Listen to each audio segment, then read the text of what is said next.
Hello everybody and welcome to the Crazyhouse World Championship title match between JannLee and TwelveTeen. JannLee seeded number 1 in the pre-tournament standings and TwelveTeen number 3, but make no mistake, these guys are definitely number 1 and number 2 in the world right now. We have e4, d5 to start things off and pushing past that central tension. This is the first of 3 matches in what will be a best of 60 event all told. And today will be 20 of those 60 games. So the first player to 30 and a half, I think, is the way this works, will win the championship. And with it, the fame and glory and riches, and at least a nice shiny new Lichess profile trophy.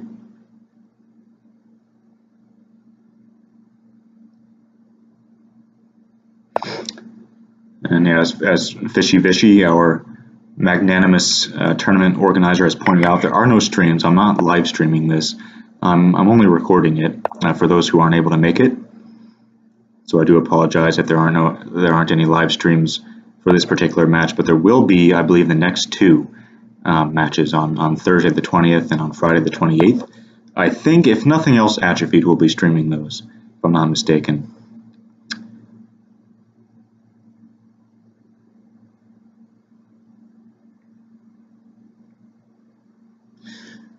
Well, I think that sets the stage in terms of the players in the event. So what's going on in this game here? It looks fairly equal to me. TwelveTeen has his queen out and active, but it can't be, I was going to say can't be immediately harassed, but it is going to be immediately harassed, and TwelveTeen is going to opt to sack the queen for some activity, piece and a pawn, but I mean, it's a nice central pawn, but it is a little bit of material is giving up here for this activity. There's an open H file. He got rid of that nice central pawn, and he has an active knight on e5. He's going to sack some more material. Interesting. He wants this f3 square badly. So if takes him, I think just knight here is going to be his idea.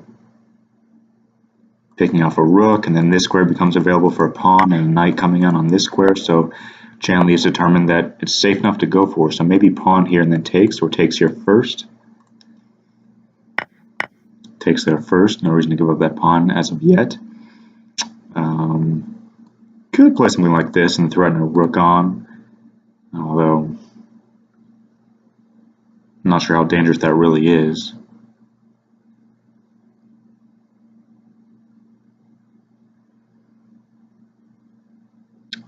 So in my estimation, JannLee should stand better here if he defends precisely, which we all know he's very capable of doing. It's a dangerous attack, to be sure, and JannLee probably will be defending for the rest of the game, but I think this is looking fairly good for white. We've got 55, 57 spectators and climbing, 58. Let's see if we can break 100 for this championship match. It certainly deserves that many spectators and more. So, okay, queen here, or maybe you just want to develop the bishop. Maybe even something like bishop here isn't uncalled for. No, but I was going to say bishop here, knight takes. But he has his pawn at g2 threat first. To take the queen with check. Oops, to take the queen with check. So he's going to go for this bishop f4 idea. I was thinking bishop g5 might be interesting, because then you threaten mate at all times. Okay, he's just going to take on h3 without taking the queen first. That's interesting. The threat, of course, was rook takes h2 to checkmate. Knight covers this square, rook would cover this square. So queen comes on to defend a whole bunch of territory by the king, and JannLee gives the queen back in order to get a modicum of safety. Now, JannLee is down to under 30 seconds. He spent a lot of time trying to figure out the appropriate defense, and now he's going to pay for it. Ooh, he's playing way too slowly. He's just got to play some moves now. He's down about a minute on the clock, which really is just poor time management, I feel. He's going to give another, okay, so 2 rooks for the queen, but he's going to have an exposed king. So what's TwelveTeen thinking about right now? Pawn here, intermezzo? Like pawn here, king takes. No, he's just going to, yeah, that's probably best just to take the queen. So now, queen here. What do you want to block with? A pawn, maybe? he's going to block with a rook. He says, I don't mind if you sack here again.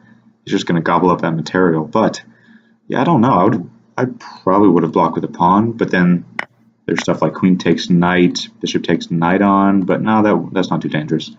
He's just going to sack the rook. JannLee making up a little bit of ground on the clock here in this first game, the championship match. 10 seconds, he's got to move, he's got to move. He cannot afford to spend multiple seconds on every move. Remember, there is no increment here. I think TwelveTeen may walk away with this one.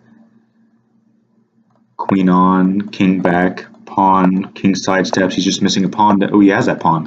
What am I talking about? He has that pawn. So the attack proved dangerous enough and put JannLee under time pressure, and he cracked under time pressure. First game goes to TwelveTeen. Make sure everything's up and running here. Desktop audio, mic audio, should be good. All right, JannLee playing the French. So I'll be interested in these first few games, especially to figure out what these players have prepped against each other. The first game we had e4, d5, and an immediate push past e5. I imagine that's part of JannLee's prep. He would have been expecting that center counter, and I imagine this French is part of his prep as well.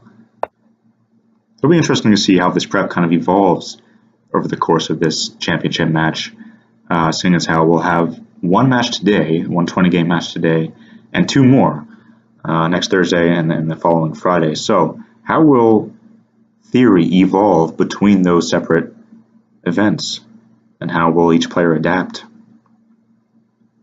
I think that's going to go a long way to determining who's going to win the championship.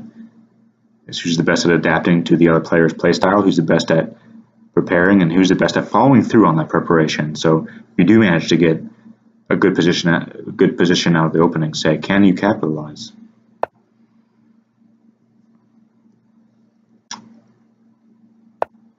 So okay, this is a fairly normal French position for when you get this capture. Queen comes out to d5. I've done a little bit of analyzing in lines like this, and the queen often wants to land on d5. Just activates the queen, vacates the d8 square if the king ever needs to move there. Supposing like the dark squares drop over here. Okay, so now you're dropping this pawn, you have this pin. 84 spectators. I haven't really been paying attention to the chat.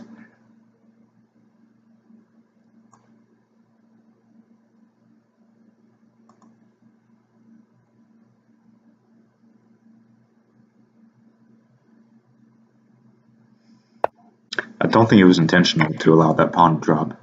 And now JannLee's just going to sack the queen for this knight. So I think takes and then knight at f3 is probably his idea. Takes, displacing the king and picking up this piece. So he gets, yeah, this is a nice little sack here from JannLee. I like the way he's playing. He's playing very energetically.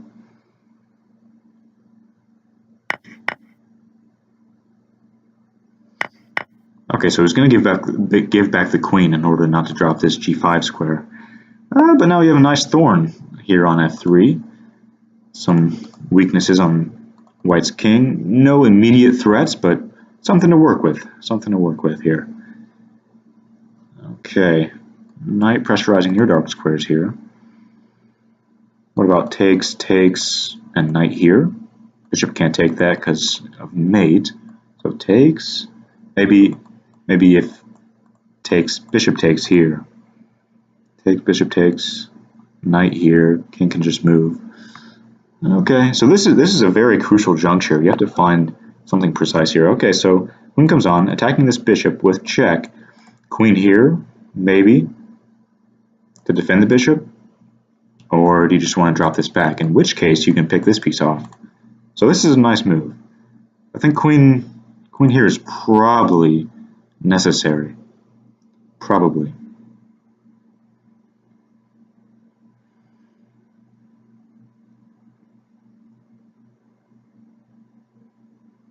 So, I mean, what else are you doing? Queen here, takes.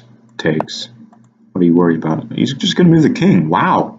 He's going to allow this to drop? Well, that's curious. He must have seen something wrong with queen at e3.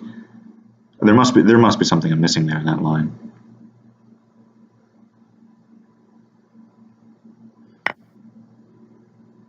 Okay, so now I think this game is JannLee's to win. He's up some material. He has a better position, better king safety, more active queen on the board. You can safely take that with just about anything, I think. But my first inclination would be to take with a pawn. The queen does cover this. Takes with the bishop, activates a piece. It's probably better if JannLee's choosing for that option. Okay, at b2, so this can't be taken, else you take that rook and promote to a queen. Rook has to move, bishop comes on to a4. Okay, so he has no pawns in hand to block that with, that's important. He's going to take that knight. He wants to keep the pressure up on the clock. He is up about 30 seconds on the clock here, maybe a little bit less than 30 seconds, but he wants to keep that pressure up. So, at a2, quickly. What's wrong with that? At a2, you still can't do that. He's gonna, interesting. He's gonna pressure over here, but at a2, then you get to promote. He must see. I'm not convinced about that.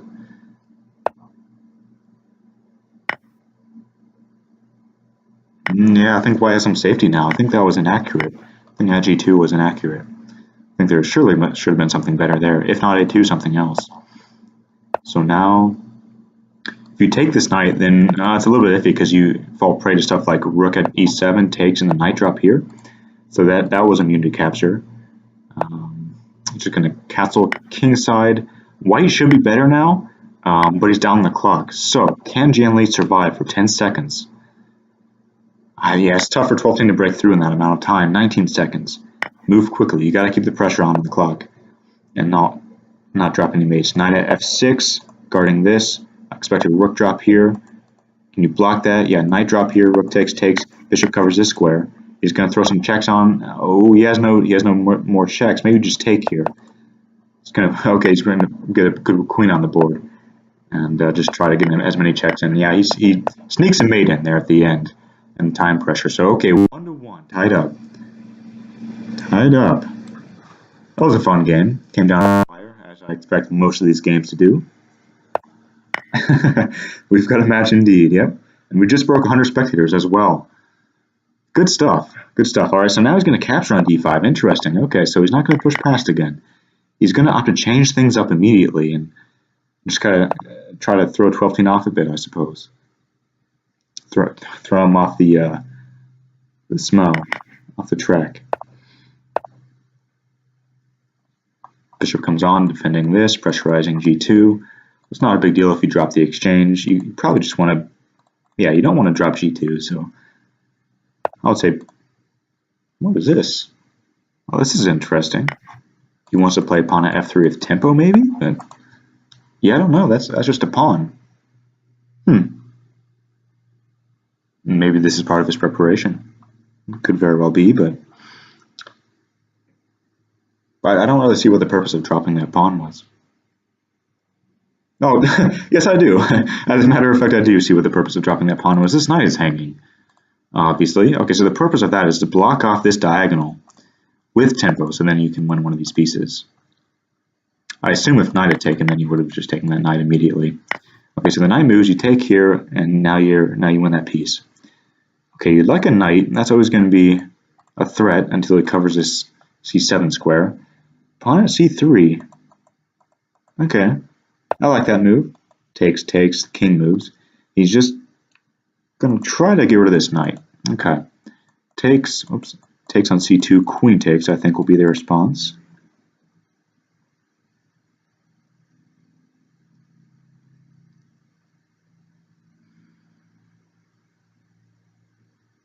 Bishop here also guarantees that white will get a knight in hand to threaten, drops on c7.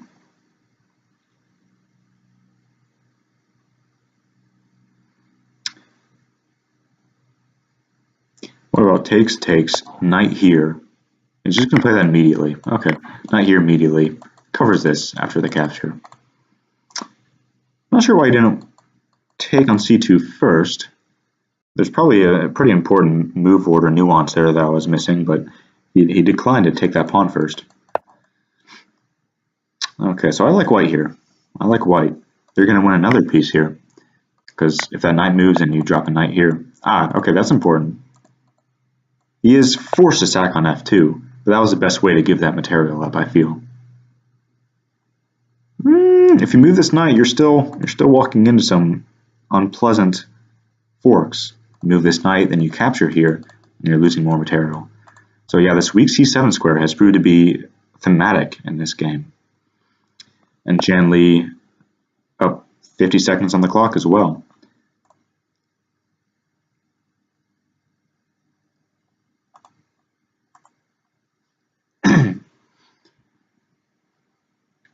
Oh, that's clever. That's clever. So if you take that, then he takes with check, then can cover this subsequently. And otherwise he blocks off this, so you can't capture here and get rid of that defender. So that's nice. But you're still going to be able to throw a check on and displace the king and disallow him from castling. So what about takes? Takes, takes, takes, king takes. Is there some mating that you can construct? Or I think that may just be giving a piece back. So what about push? Push, but then the knight moves and you can't really do that because, well,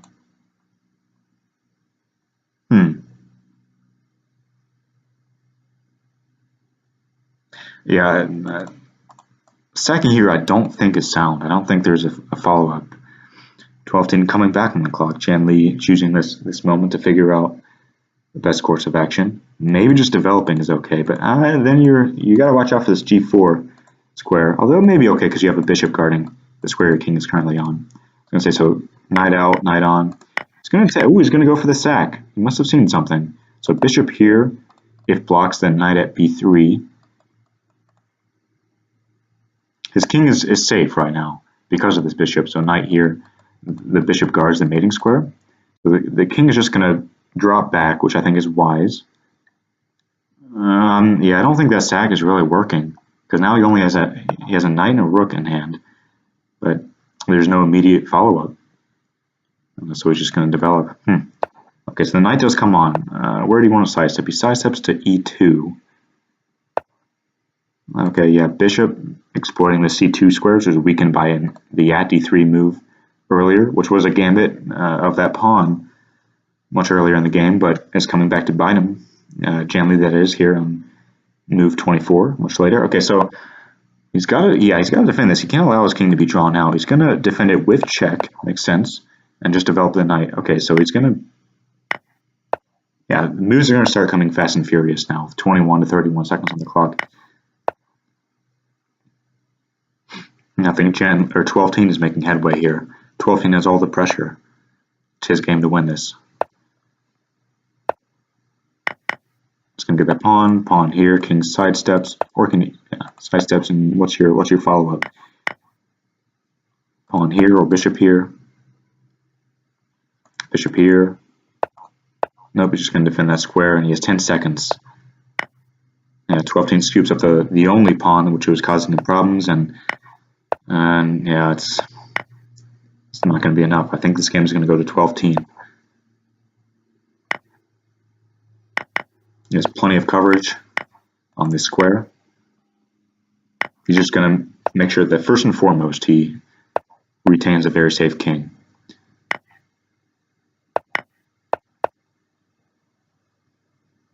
Yeah, 12-10 is super quick, so you're not going to be able to flag him in that circumstance. So game 3 of the Crazyhouse World Championship title match goes to 12-10. He's up 2-1.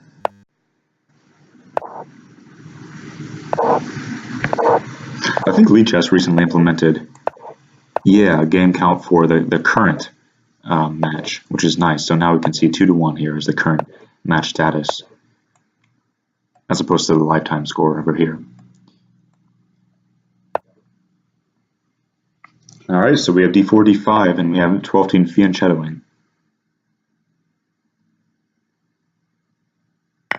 Up to 127 spectators. That's got to be close to a record for Crazyhouse match here on Lichess. It's nice to see.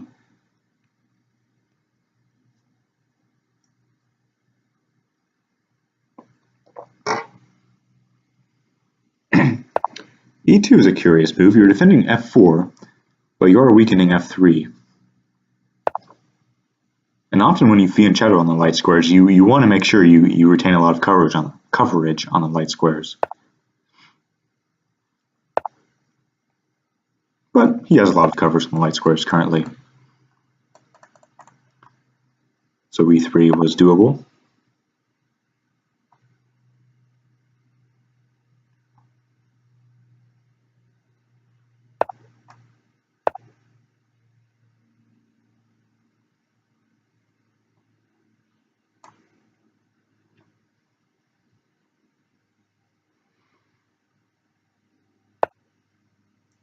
Seems like a fairly stable, equal position to me. There's going to be a lot of maneuvering here, which gives ample room for the best strategic player to emerge victorious.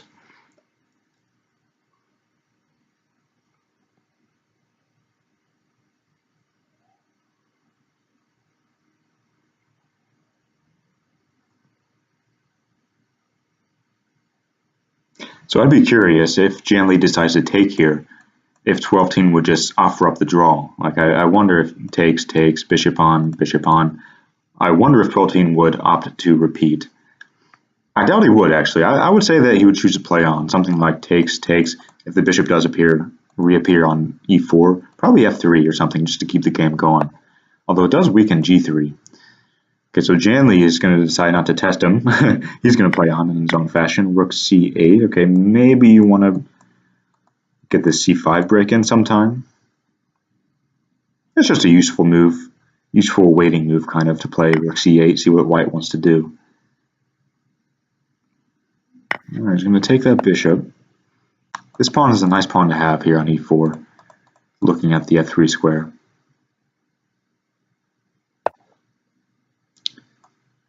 Queen creating a battery, so additional support on the f3 square. I think that's what this battle is going to be about. It's going to be about this f3 square, the light squares on white's kingside in general.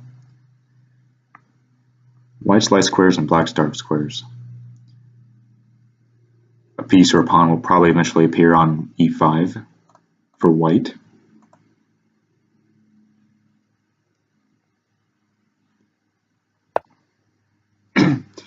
Yep, so bishop e7, pressurizing the dark squares.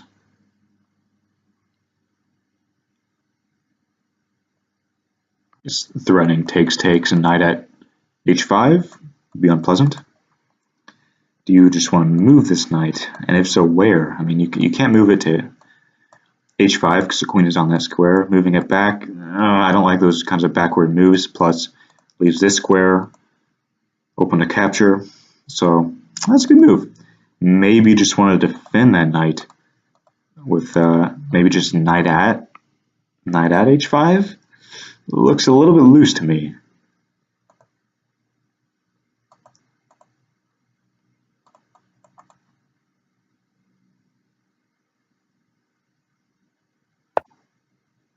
So he does go for knight at h5. The reason I was saying it looks a little bit loose is because if TwelveTeen gets a pawn in hand, then you could give that knight away and then capture. But okay, what's just happened here? The queen is dropped. JannLee down to 14 seconds. It's just poor time management again, I feel. He's got to make some quicker decisions. I think TwelveTeen has a better position here as well. So I expect TwelveTeen to walk away with this one here. He's more than quick enough to flag JannLee, if nothing else.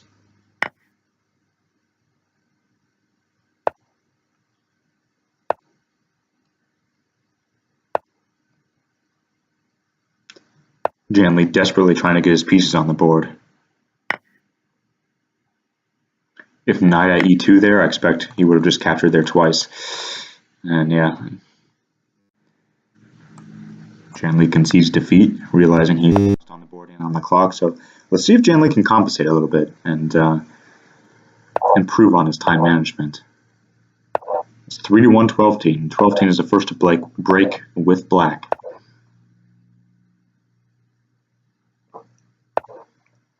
JannLee going back to the well with this e5 line, e4, d5, e5, which is fairly strategically complex, I feel, as opposed to the sharper, more immediate lines where you either leave that tension or capture and withdraw the queen out and such.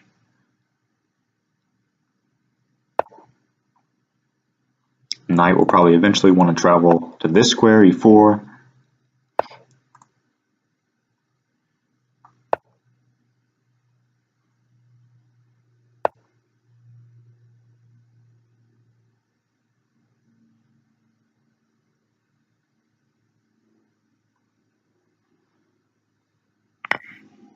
Trying to read the chat a little bit here. Looks like we have some players from the chess and non-Crazyhouse community maybe tuning in for this match and trying to learn a little bit about it, which is really nice to see. So learning about the players. JannLee's from Australia. Oh. Yeah, JannLee is from Australia. I think Melbourne, if I'm not mistaken. TwelveTeen, again, if I'm not mistaken, is from the States.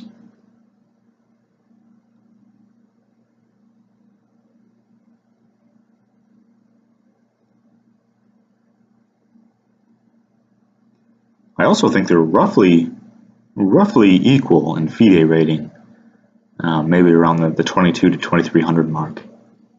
Again, I could be wrong about that. I'm not quite sure what TwelveTeen's rating is, but I think that's fairly accurate to say. They're both around the same FIDE rating. All right, pawn at g6. If takes, you're on this rook. Probably don't want to allow that. Bishop here is terribly passive.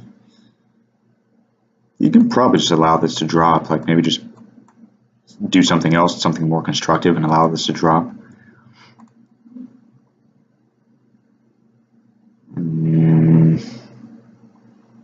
Bishop here isn't horrendous. It's not great either. Take that knight. Okay, so you are allowing this to drop. Takes. Recapture that piece. You have some ideas maybe in the future of sacking on g2. I don't think it works now because you have plenty of coverage along the fourth rank here with this rook and the queen.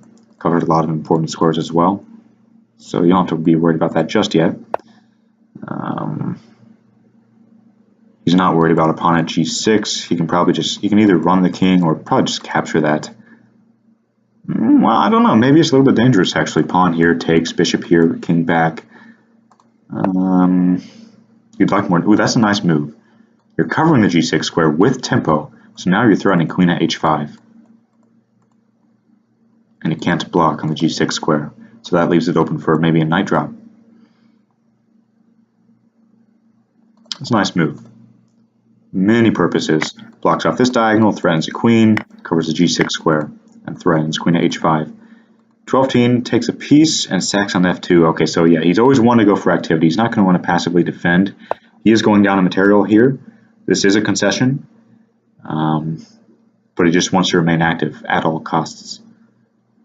If this was taken, I suppose pawn at e3 would give him good attacking chances. So the king sidesteps to h1. There's nothing immediate here. If knight here takes, rook takes, the king's open, but all you have are diagonals. That's not going to be enough to mate. Rook here or rook here, you can just take that, and then you surely have mate with enough pieces in hand and an exposed black king. So I think white must be winning this. White must be winning here. Pawn here, that's a good start. Pawn here, king takes, knight on. The bishop does cover that square, but pawn here must be a decent enough start.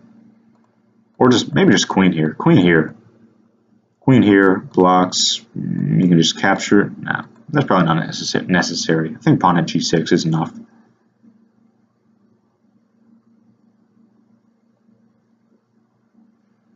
He's thinking about a follow-up actually. This is interesting. So pawn here, king takes, queen on, because you don't have any knight drops. All those squares are defended. So okay, so he was thinking about how to proceed from this position. Maybe just queen here. Now he decides to play queen at h5 immediately. King back, knight here. And you have enough coverage. I mean, you can even take a second to take this rook whenever you want. That's not necessary though. This is going to be mating. All right, so JannLee strikes back. We have 2-3 now.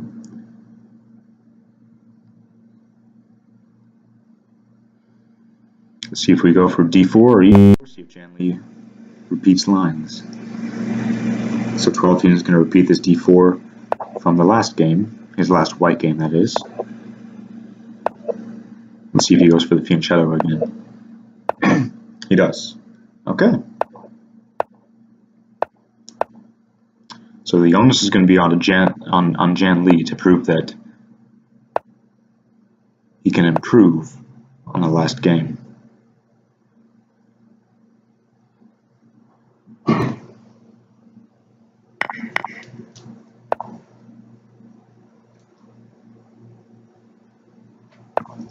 So we have a capture on f4, which does kind of shatter the pawn structure a little bit.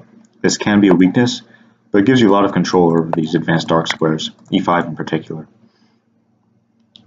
So this seems like a very similar line. Could be the same line.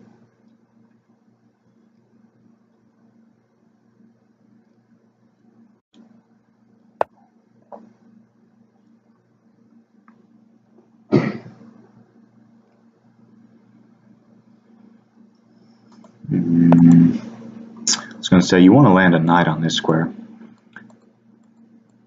Pressurize the light squares. So does you want to get rid of this and maybe replace this knight? Takes... not sure which way you want to recapture that even. This is a pretty nice move. If takes, probably capture with a pawn, right? Then you have some nice pawns covering all these squares. So he's just going to leave that right now. And yeah, and he's just going to push on past. Since Twelfteen declined to take that immediately, he's going to take that opportunity to establish this knight on this nice h4 square and pressurize those squares as I indicated a few seconds ago.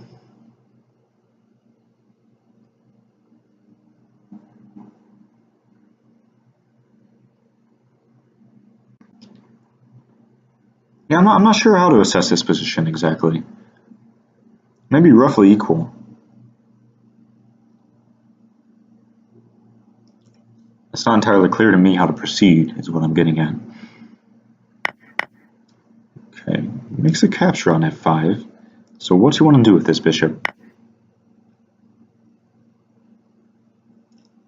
Well, yeah, that was a knight, so he captures a knight on e4, getting rid of this nice light square bishop.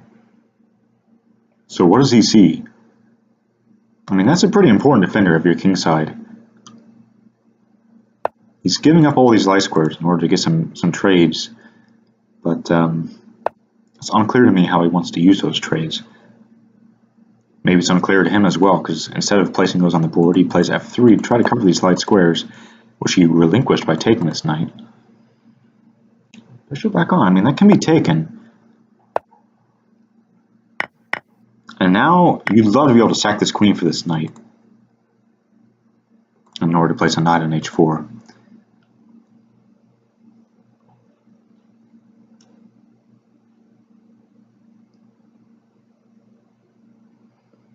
So if queen takes, bishop here, and you'll get a knight in hand at the very least. Yeah, in any case, you're going to be able to get a knight or a rook in hand. Whichever way he took, you'd get a knight or a rook in hand. And those are the pieces he really needs to place on these squares. So, okay, I think, yeah, black must be winning from this position. It's quite safe on the king side. White's king is exposed. He has a great initiative here. If queen takes, you have knight here. So king takes. And now you just defend this. You defend this point with tempo. And now the checks are going to be much more dangerous. Knight here, check. Blocking off this escape route. A knight here. And the king can't take there.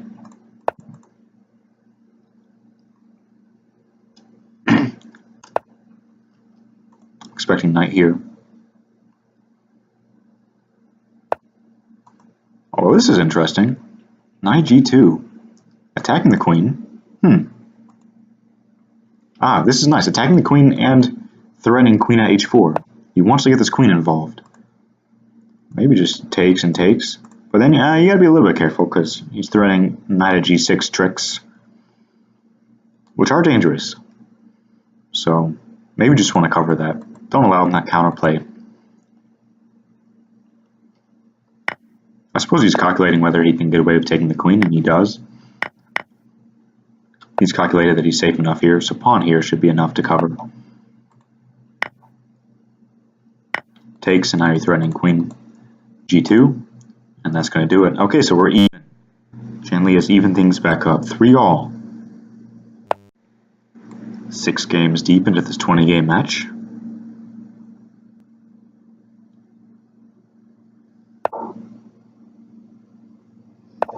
Back to e4, d5, e5. And we get d4 again. Okay. Going down the same path.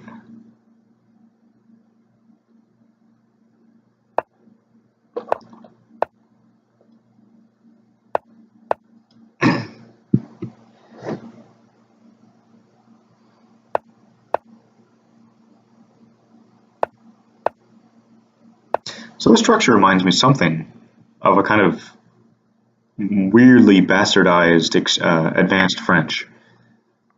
And now you have a pawn on e6 and a pawn on e5, and you've played queen d7. This light squared bishop blocked in. Difference, of course, being that you have a pawn on e4 and d3 instead of these squares.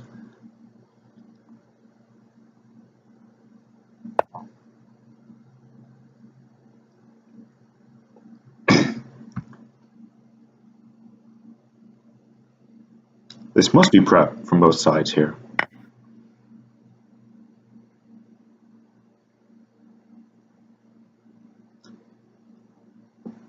I think White's plans in a position like this are place a knight on one of these squares, try to get a knight on this square, pressurize these dark squares however you can.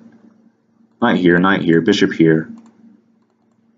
Try to exploit the f6 square in particular. Maybe even knight at e5, threaten the light squares as well. It's possible in the future. So knight at f5, often a very solid square for the knight in the French. There's the rook. Now you can always take this knight if you want. He does.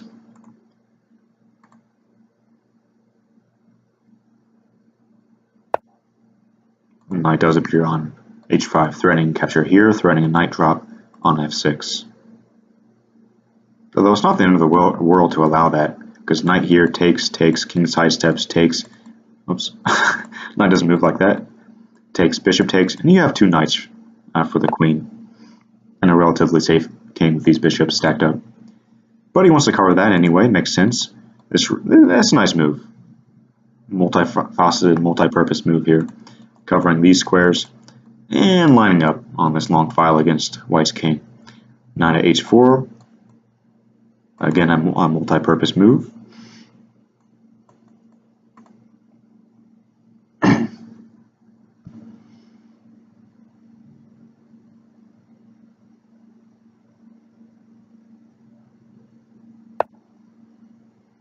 Wants to cover the f7 square. So if capture, then a piece drop here won't be so devastating. So what about takes? Takes, the idea if rook takes and he plays a knight here, so maybe takes, TwelveTeen will just step king d8.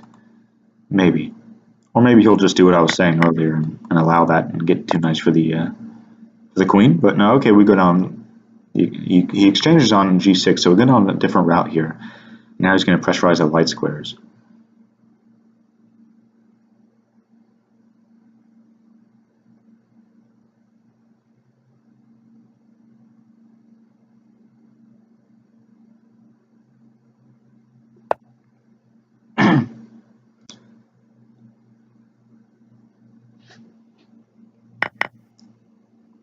TwelveTeen allowing his queen to drop in order to try to get some safety and get some activity, get his pieces on the board.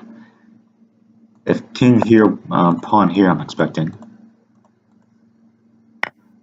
I'm just going to scoop up the rook. Okay. Black has really no threats on White's king side just yet.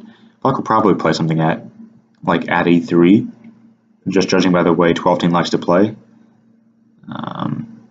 But actually, that's probably just straight up losing. Pawn e3, rook here, king takes, knight here, takes, king moves. That's got to be dangerous. Pawn at g3, now that's interesting. Okay, so what about rook here? Must be some kind of mate. There must be some kind of mate. And I think JannLee has enough time on the clock to find it.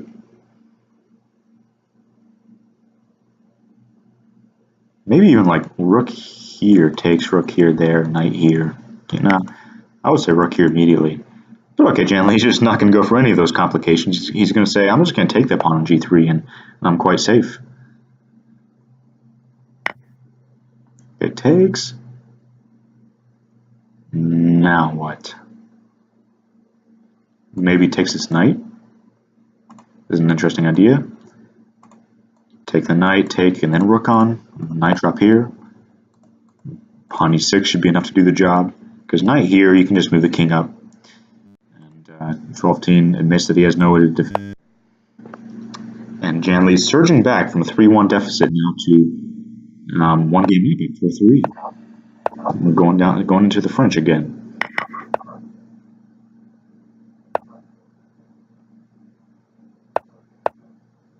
Early queen d5 again. We have c3. Okay. Very similar. Ooh, interesting. e6 to e5. I like this way of playing. I like this way of playing. You see this a fair amount and e4 d5 stuff immediately, so it makes sense to trot this line out in the French.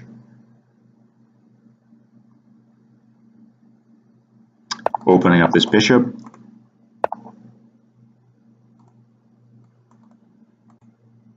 Controlling some squares in the center. Yeah, I like this. If that was taken earlier, probably a queen exchange would have been a little bit dangerous for white to deal with. So, okay. Queen is, I don't know, it's going to be a question whether or not it's misplaced here on a5.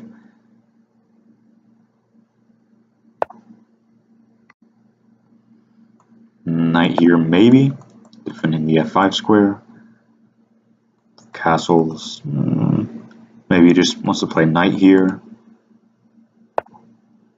Okay, knight here instead.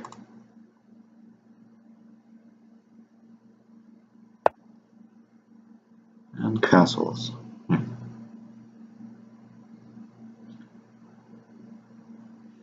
So we have a pretty unique position here, I feel. I don't think this has been achieved before, at least not in any game I've seen. Queen dropping back and activating it.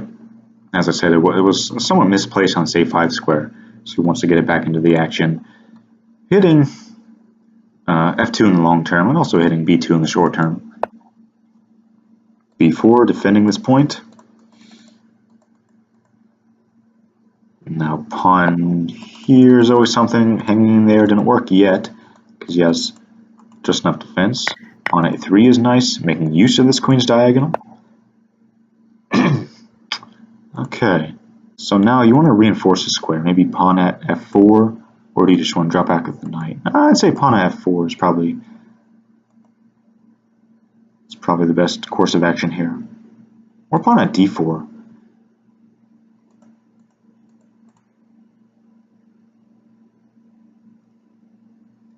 Pawn at d4 takes, and you open up this bishop. But if he doesn't well, I don't know. I think maybe pawn at d4 is a little bit better than pawn at f4. But okay, instead of either of those options, he's just going to choose to drop the knight back. Okay. Even clock time.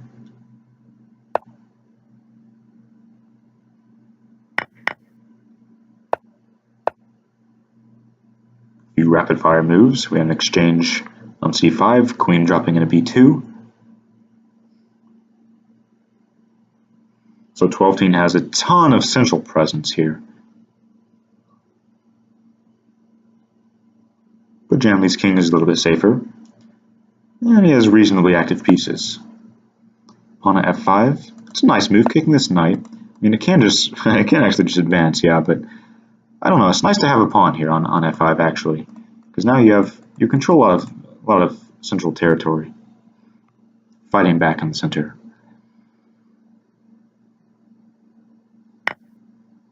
Whoa, that was a bishop on that square, right? Yeah, he takes this bishop. Okay, so the idea is if queen takes and you have a bishop here, getting that material back. If knight takes, bishop here anyway. Okay, now just takes, and knight here. Okay, so that's a nice find. That's a nice find. Sacking the queen for this bishop and getting a few pieces to work with. This can't be taken because of a knight drop here, king there, pawn at h2 mate. So that's a really nice find.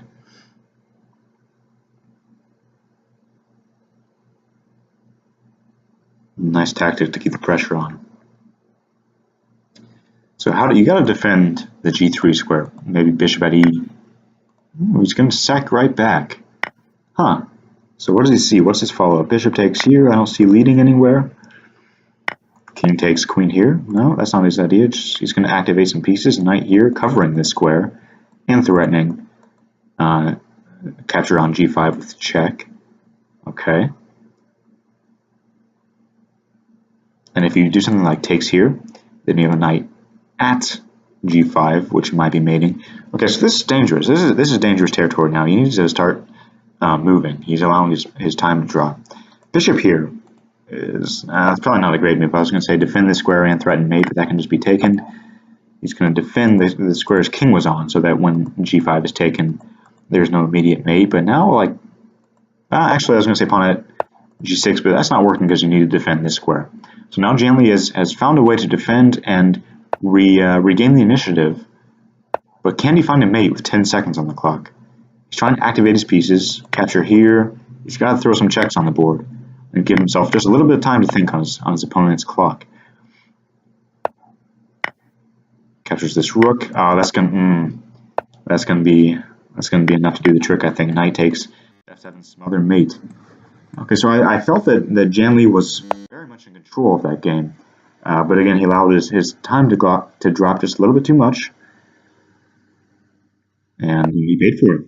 12teen, ever the dangerous competitor in time scrambles. 4-all. 4-all.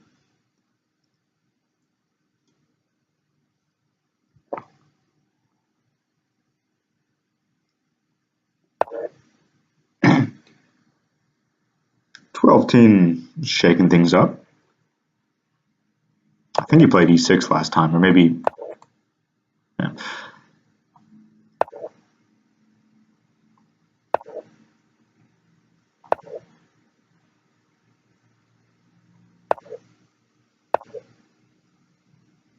So okay, a little bit of a deviation from the lines we saw the first few games in this line.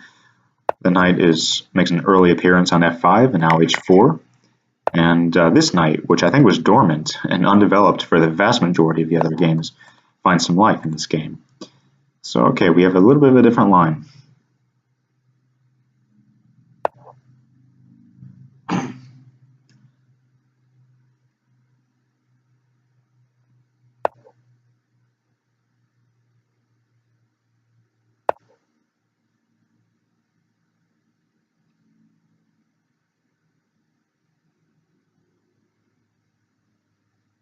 Similar thematically to one of the first games we saw, though, with the rook coming to the e file and the queen being kind of dancing over here on the king side.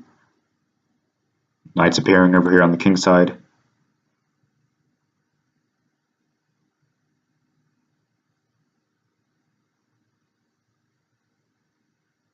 If you capture here, you allow 12teen to get activity along the h file, so I don't think you want to capture here, but how do you defend this? Do you just move it and reroute it? No, he's gonna allow this. Okay, so he's determined that the h file isn't so important.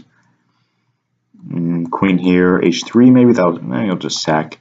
So queen here, or is he just gonna allow the queen to drop and try to get some pieces on the board? No, I think queen here must be fine, right? Queen here. He is going to play h3, but I'm expecting a quick sack. Takes, queen takes. Rook here, or rook here. Probably rook here. No, rook here, pawn here. And if takes, and you take that rook. So rook here. Yeah.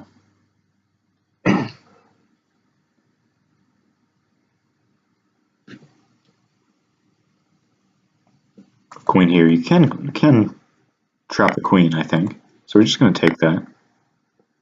Knight here. Maybe. May not be anything special. Oh, that's interesting. The square is available because of the knight at h3 drop. So it takes knight here to get that material back. So you can't take this. Do you just want to defend or move this knight? Yeah, I think moving the knight is appropriate. Hang on to that material. And I think sooner or later you'll either see a queen appearing on one of these squares.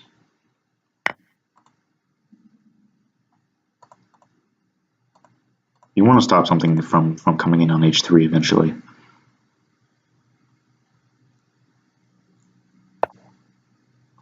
Knight f3.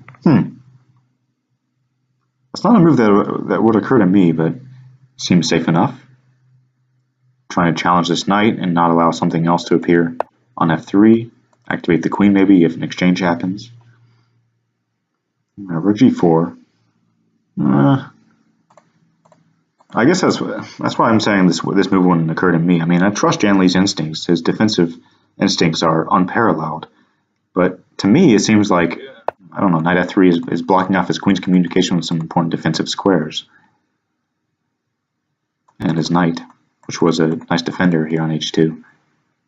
But okay, I mean, there's nothing immediately worrisome. And as soon as I say that, there is indeed something immediately worrisome. If the queen moves, and knight at f3 will certainly appear.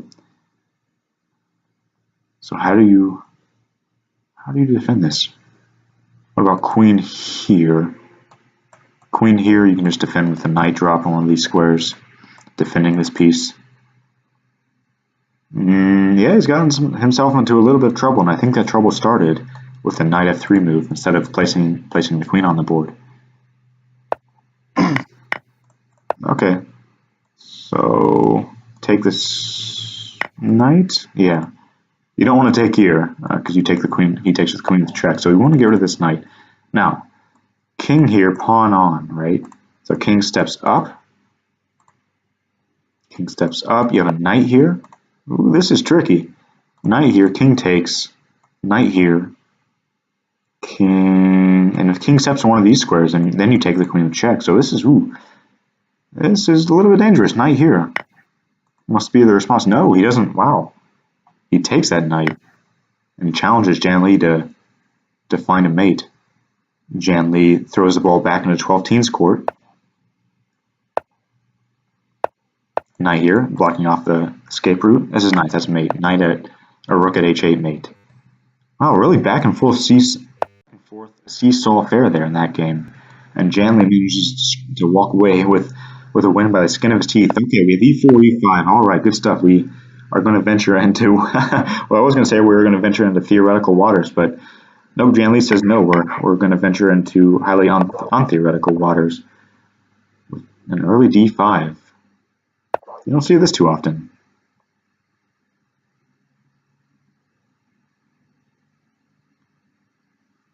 This is something you don't play without extensive preparation.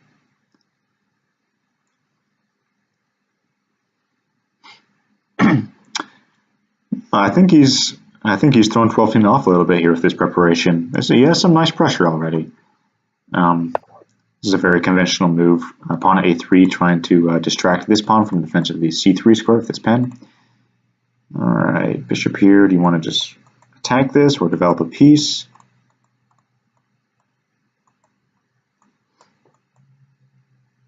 I guess a good point of, okay, so this is double-edged. This is double-edged for sure, very sharp. Bishop here also cuts off queen's communication with this square. We'll see whether or not that proves to be important. You're just going to castle. Okay, so instead of capturing here or dealing with this tension, you're just going to castle, which is probably wise. It's probably a very practical decision here. Get his king out of dodge, get out of this pen, and leave the threats in the air. But he just dropped this piece.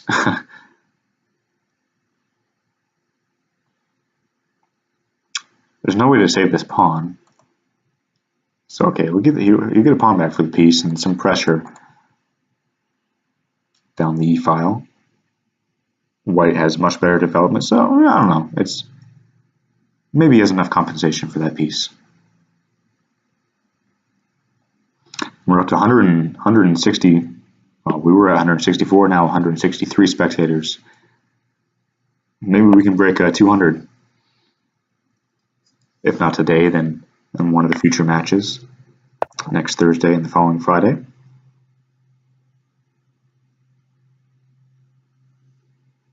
Castle queenside gets out of its discovery, puts some more pressure on d4. If this is taken, you can take it with the bishop and get some pressure on g2. Maybe you just want to develop it for white here, get queen active. Queen g4, bishop at e3, e6 though does come with tempo, like queen here, bishop here, pawn on, something like that. Or maybe you want to capture this bishop. Yeah, I think capturing here is probably strong. Probably strong. Takes, oops, takes, and then you can get some piece drops with tempo on the queen, but he opts for a different route here. He's going to take on f7. He collects the pawn and threatens some material, but I don't know. Maybe taking here was worth considering.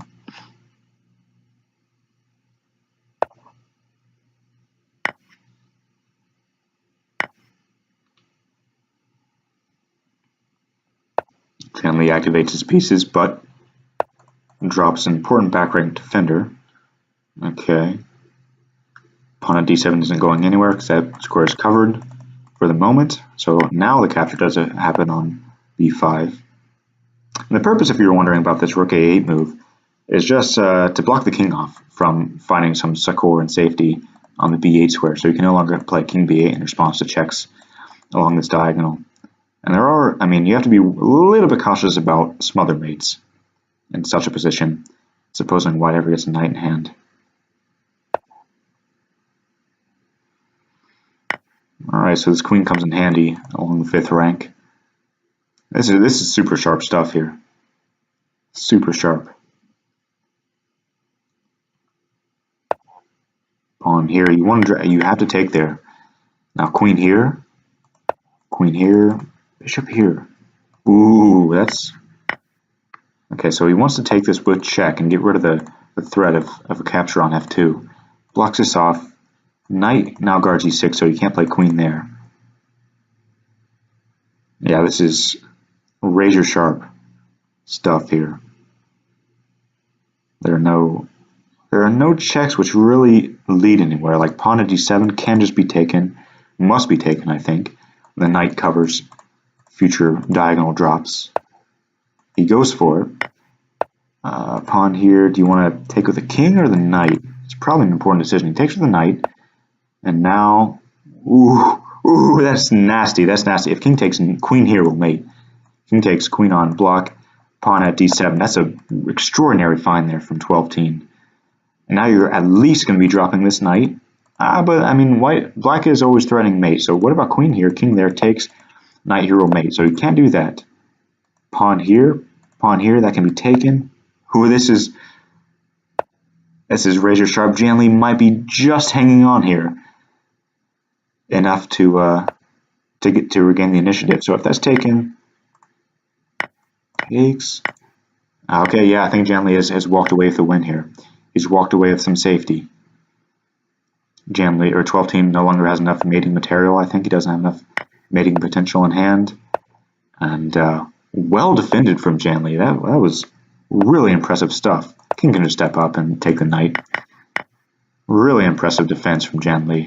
And whenever TwelveTeen runs out of checks, then JannLee has a pocket replete with material, and mate would be soon to follow. So, yeah, that was my game of the match so far. I think that was a really hard fought game on both sides.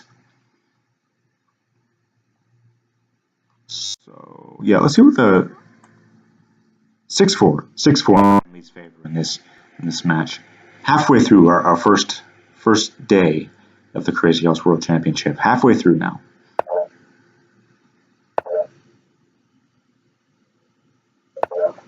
Really impressive stuff last game. Maybe I'll do an analysis of that game sometime.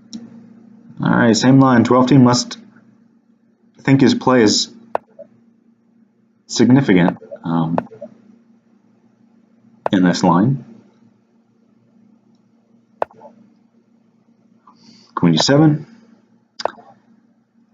allowing the e7 knight to move. Probably will appear on f5 again. Appears on g6. Last time he allowed this to be captured, he does again. a6 is time. His idea is b5 and developing the bishop along this diagonal, because it has no future on this diagonal. It's quite blocked off.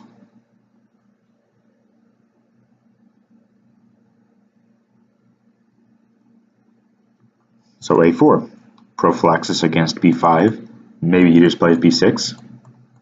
b6 you can take here if you want, and then like b6 takes, bishop takes, or rook takes.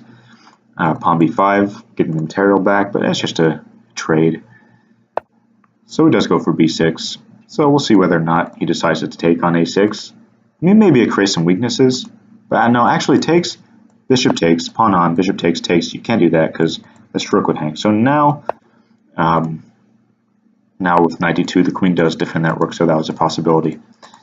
Instead, yeah, it wasn't really much, so he just develops this knight. Somewhat surprised that he chose b3 over what looks like to me the more active d4 square, but I suppose he just wanted to pressurize d4 another time. Bishop here, hitting these pieces. Knight drops, probably knight at f3 maybe.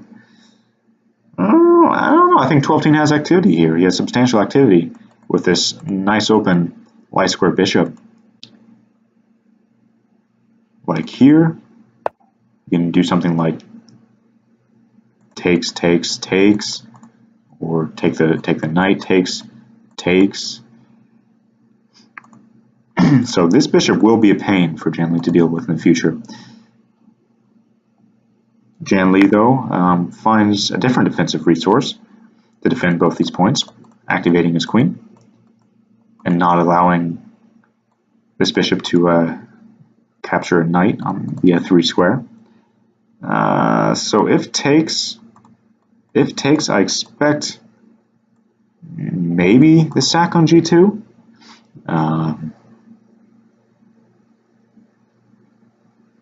And then you're threatening a knight fork on f3. But okay, so what's he thinking about here? We must be thinking about a sack on e6, given this pen. And what do you even want to take with? Yeah, you probably want to take with a bishop first, because if rook takes, he takes with a rook first. Okay, so he must. I mean, if queen takes, bishop takes. What about knight h3? Is he just contending that he can step his king up to e2?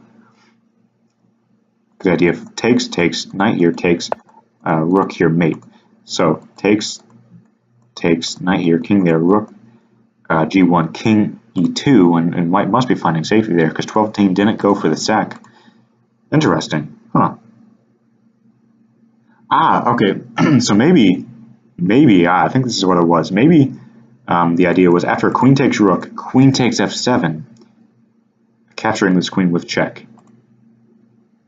Takes, takes, king takes, bishop takes, queen with check.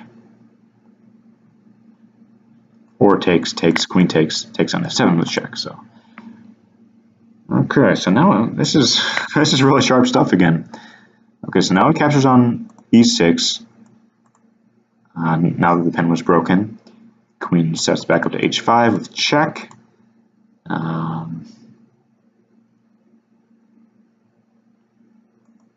Pawn here, or just no, you don't want to sidestep here, I don't think, because knight can scoop up a rook. So what about pawn here? g6, g6. Now that's, I would not have expected that move. I guess he just wants to get a tempo on the queen. Knight at g7 was a possibility earlier, one move ago. Okay, so now what about queen here, knight here, king there, rook here, king steps up. You're not in any knight forks if you move your... Ooh, okay, I was gonna say now you are in a knight fork, but no, the queen defends the h3 square, very important. Do you take this? JannLee with 15 seconds. Yeah, this bishop has been the perennial problem piece. If takes, he's gonna take this piece.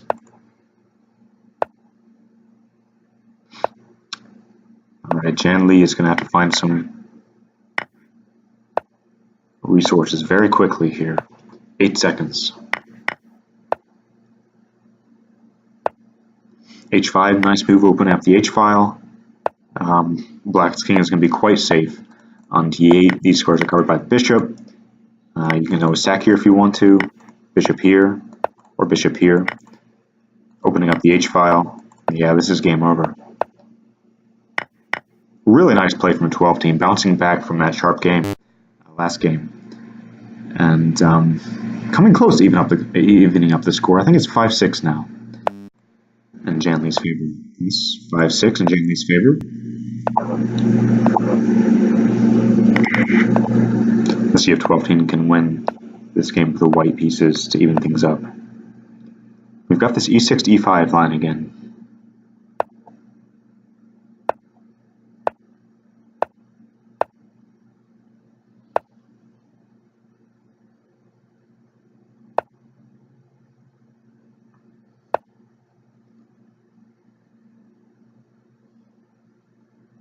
Okay, so instead of, I think last game we saw bishop appearing on this square, knight coming here to fortify the F5 square. Instead, this time he's going to just remove the piece from F5 and pressurize G2. You don't really want to play bishop back to F1 because that's passive and it's kind of undeveloping the piece, but neither do you really want to defend that piece with a move like King F, or defend that square with a move like King F1, because then, I mean, you're just asking for a pawn drop on H3 or knight sack. So this is a little bit tricky to defend, and TwelveTeen decides, because it's so tricky, just to jettison that pawn and try to get some safety and activate his pieces. Queen appears on the E-file, hitting E5. King is quite safe on D1, as it was on D8 last game. See, look at all this coverage from these nicely juxtaposed bishops here and the queen here. It's a very safe king.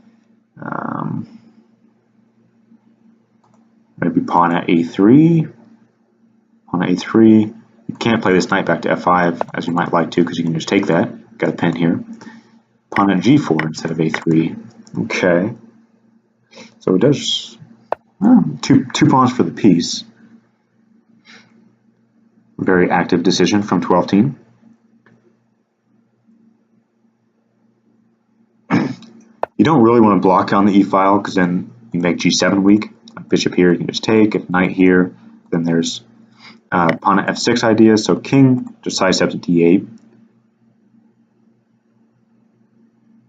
Okay, so now takes. If you take, then pawn here, maybe. Or okay, so he declines to take there immediately. He wants to cover the F6 square. If the queen drops back to continue hitting F6 in the event of an exchange, maybe if queen drops back, then you play knight F3, trying to drive away the queen from communication with the F6 square before you recapture here. So what about takes, takes, takes? Then you have a knight drop. Takes, takes. So queen, I'm expecting a knight to appear here very quickly, and it does. JannLee is playing with urgency, and seems to be getting the better of this position here. Knight F5, threatening pawn at E7.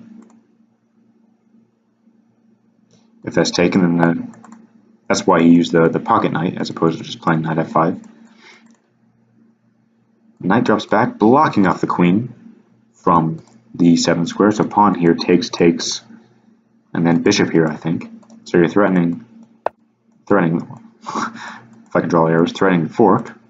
So that's why he moved the king away, out of the threat. Bishop appears here anyway.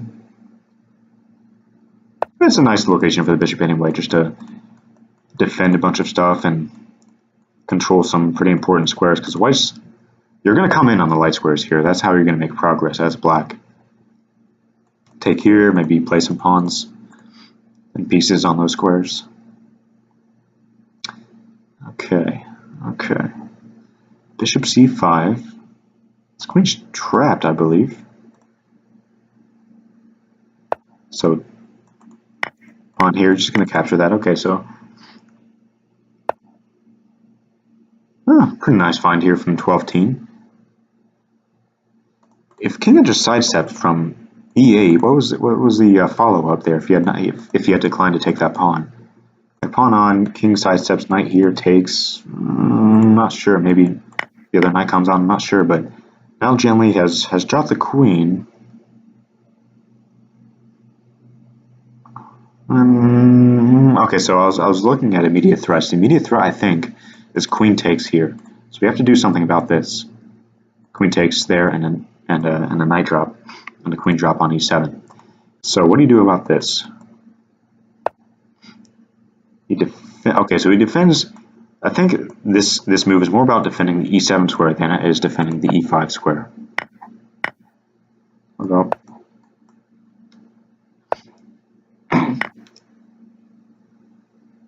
So TwelveTeen has done well just to get some initiative here, and get some threats going. If takes queen at c7, ooh, this is dangerous. Really dangerous. What about king here? Do you want to play king e8?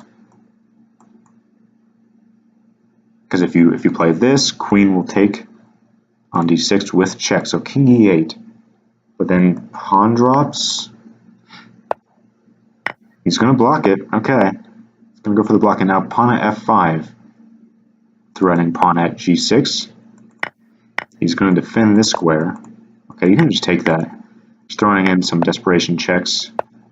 You just step back. That was pinned. That's why that can be taken now. Captures. JannLee's opting just to defend stuff as opposed to throwing desperation checks on the board. But I don't know. I think he is safe. I think he has found substantial king safety. But well done on TwelveTeen nonetheless to make it interesting there at the end. Ooh. Yeah, if king's up there, then that would have been pretty nasty. Now he can just throw some checks on to finish the game off. Queen here, pawns on, whatever. He needs to make some pre-moves, though, because TwelveTeen is going to pre-move everything. Doesn't really matter. That's going to be made. He made it a little bit closer than it needed to be. He was up like 8 seconds there, and TwelveTeen managed to dwindle it down to a 1-second lead there at the very end. As time expires. It's a little bit closer than it should have been, but the correct result, I think, was achieved. And now JannLee goes up 8-6, if I'm not mistaken there. 7-5. I am mistaken. 7-5. Okay.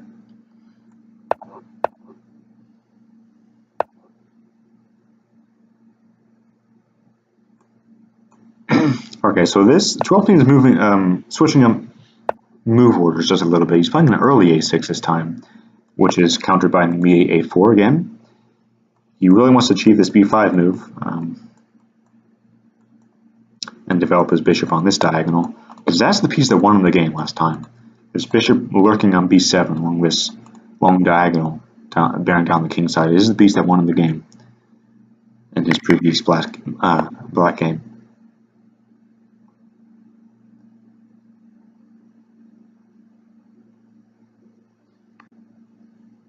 Alright, if you take on g5, then you're going to capture on e6, and that's going to be dangerous if you allow this queen to get active. So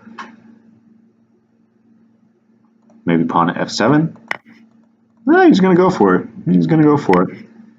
Bishop takes, maybe just queen here, but then okay, maybe queen here is the answer, because if bishop takes g8, then you take, and knight here. So okay, he's going to activate the bishop first, and then I expect queen e7. Queen e7, pawn on, king there. Maybe pawn here. Maybe pawn here is interesting. Pawn here. Pawn here, if queen takes, then you have discoveries. Pawn here, rook moves. Yeah, if the rook moves, then you're going to play pawn at f7. And in the meantime, you're threatening to take that rook and promote. So, yeah, pawn at g7, I think, is a nice find from JannLee. TwelveTeen just decides to block up the c-file, and he gets 2 pawns for that rook. That was probably the best move. Bishop takes e6. That's a nice find there too. I'm capturing on g5. If takes, so I don't think you want to allow that. The knights do defend these squares from pawn drops, which would administer rook drop mate in the event of a capture on g5, but instead he just blocks that off. Pawn at e3, capture on e6. He has no knight. He has no knight fork. What about pawn g7? Pawn g7 must be good.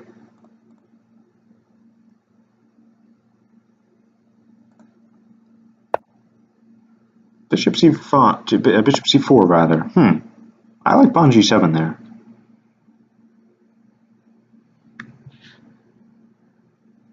I still like pawn g7. Okay, so now he goes for it. I wonder what the advantage of placing a bishop on c4 first was. I'm not sure. Okay, so now rook h8. I'll probably just be blocked. So yeah, see, if you have this bishop in hand still, you could play something like bishop h5, and then you're threatening rook at h8 itself for taking the knight. Pawn f5 now. Okay, that's a nice move. I'm forking these two. If that's taken, then you take on g8. It's a nice move. He does drop this bishop. Okay, takes. Where does the king want to go? If king here, then you take here. Defending the rook indirectly, and after queen takes bishop on, pinning the queen to the king. So you don't want to go there. He steps up to e7. Bishop here is possible, but then maybe king e7 or king f7 works. Bishop g4. I would have rather hung on to this bishop to use on the dark square somewhere, actually, because I think he's strongest on the light squares. All these pieces on the light squares, and maybe that piece would have been better expended on a dark square, which black controls presently. So maybe these bishop drops were a little bit imprecise. But okay, at this point it's neither here nor there. What about rook takes g8? Rook takes g8, rook takes. Is there a knight drop here? Or takes.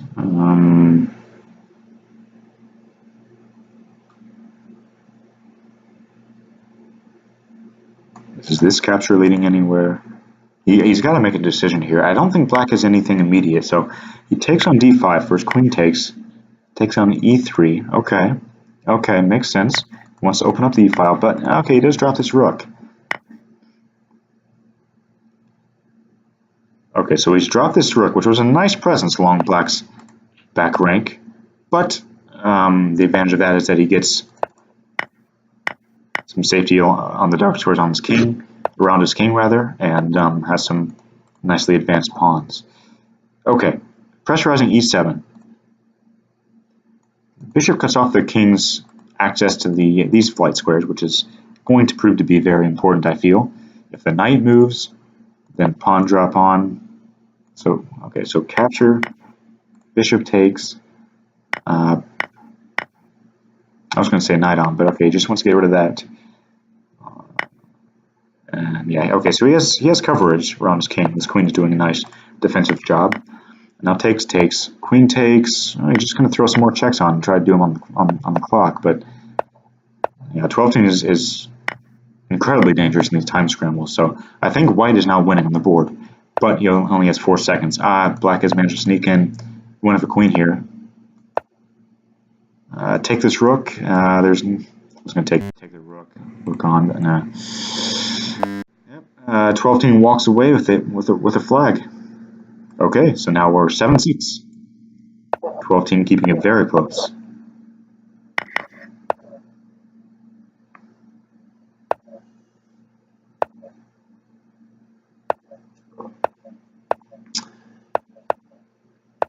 And 12-10 picking up the pace quite a bit here.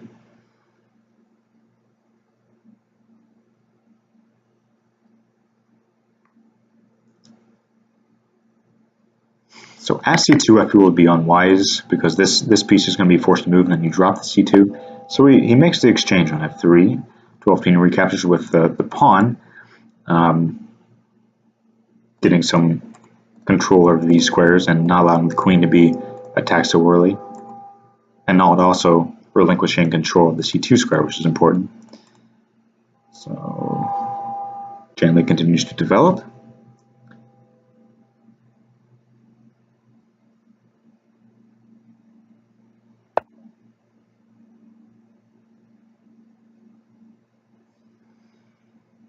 Knight d3. Now that's an unintuitive move from my perspective. I mean, he wants to pressurize e5. I expect maybe queen here. Okay, so I think this is part of his idea of knight d3, is he wants to hit this and also allow himself the option of playing b4 without allowing two captures on b4, 2 pawns for the piece. So the knight adds extra control of that square and also puts pressure on this queen. So where does this queen want to go? If queen a6, which looks like the only square available to it. Okay, so queen b6 or a6 are the only squares. But it looks, yeah, awfully inactive on this square. This is a nice place from 12-team. Knight d3 has proved to be the crux of this position, because now look at these nicely advanced pawns. This knight will move somewhere with discovery. Okay, so now that's why I blocked this off with at c4, but now you drop this piece. So knight at d3, nice move from 12-team, which I didn't understand at first, but now it makes more sense.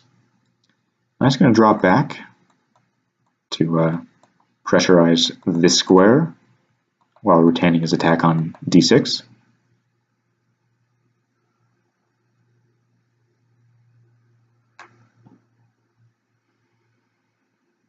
I don't think you can even really, I mean, I was going to say I don't think you can defend this. You can play knight at a3, but it's a somewhat ugly looking move. It could prove to be useful in the future, though, now that I say that, because it does defend this, and it also looks at c2, which is weakened. So knight at a3 is not incredibly useless. Could be useful. Could be useful.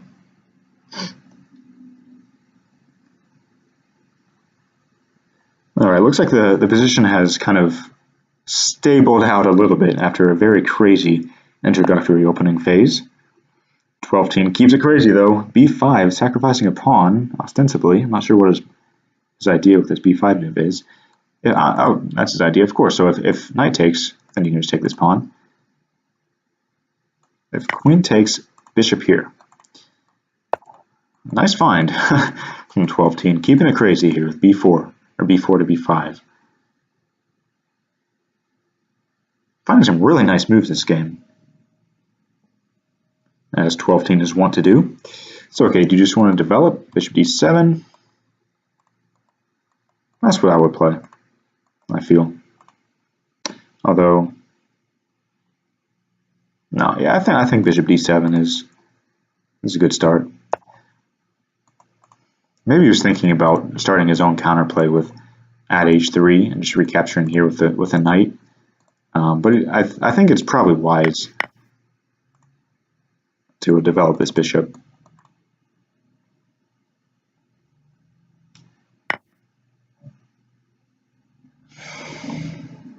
Okay, so what about takes? Takes, oops, takes, pawn on is covered by this knight. Maybe knight here is the idea. Queen at b4. Huh. So now after takes, you're looking at the d6 square.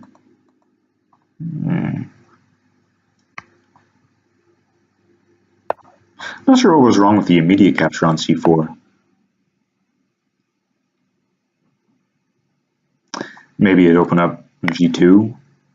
I didn't think that was too dangerous, but okay, now this is dangerous because now he's going to get this queen with check, and this knight, leaving this knight at c4, comes back to bite him. But again, the story of this match, JannLee, I think, has a winning position here, or at least a very comfortable position, but he's way down on the clock. So okay, so yeah, now in time pressure, I think he's defending a little bit imprecisely, because now you can take here. The knight covers this, because after bishop takes, that's not really leading anywhere. And yeah, I think JannLee did have a very comfortable and maybe even winning position there until on time pressure it fell apart a little bit. And that's what 12-team does. He keeps the pressure on you all game. He plays quickly. He plays very active moves, which force you to find very precise moves in very complex situations. And that's his style of play. He's a really quick guy. He's first and foremost a bughouse player, probably the best in the league. All right, so people are saying 7-7. I think they're right. Yes, 7-7 equal. We have 6 games left. in today's match. 12-teen again going down this knight h6 to f5 line. So instead of e6, he's kind of baiting JannLee into one of these captures, and saying that you can go for that, but I can defend.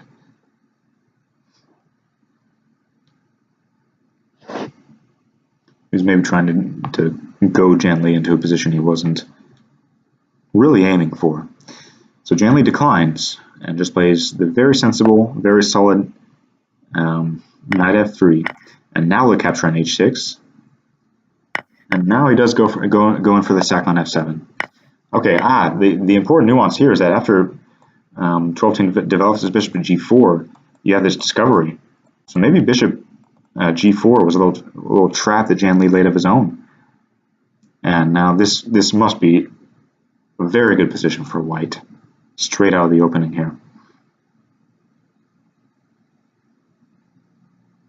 So 12-teen is a little cat and mouse game with this knight h6 and declining to play e6 and playing knight c6 first. This little cat and mouse game that he was playing, I think, is backfired. e6 trying to occupy this square so it can't be occupied by one of white's pieces. Opening up the queen a little bit, but no, yeah, this is desperate already. You can play pawn here. You can even sidestep the king.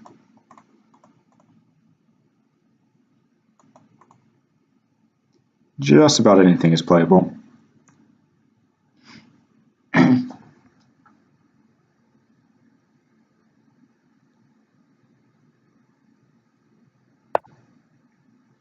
Step d1. There's no pin on this diagonal. The bishop in hand. Maybe knight here. Knight here is way too slow. I was going to say knight here threatens some drops, but knight here you can just be answered by bishop takes queen. Takes this. Wow. Can you allow this to drop? So takes, queen here, king there, pawn on mate.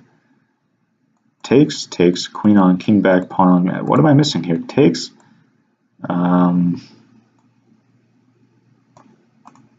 Oh, I'm missing the fact that the knight covers f6 after it's on the g4 square. Okay. So takes, the knight covers that. takes, where does, maybe knight here? Takes, knight here. That can't be taken because then you vacate the defensive f6. So knight here. But maybe that can actually be captured. Knight on, takes, queen on there, and the knight guards the square from pawn drop. Queen here is a nice move just to pick up that knight. Okay. Yeah, so 12-teen has managed to get a little bit safer. Very interesting. f5 is important. If you just elect to defend this pawn, then you take the knight and can use e5 square for one of your own knights. If knight here, at e2, queen takes, just going to take there, and knight at e6.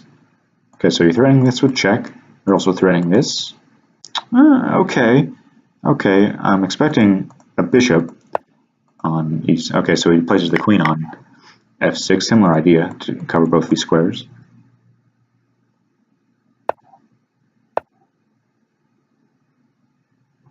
Rook, knight here.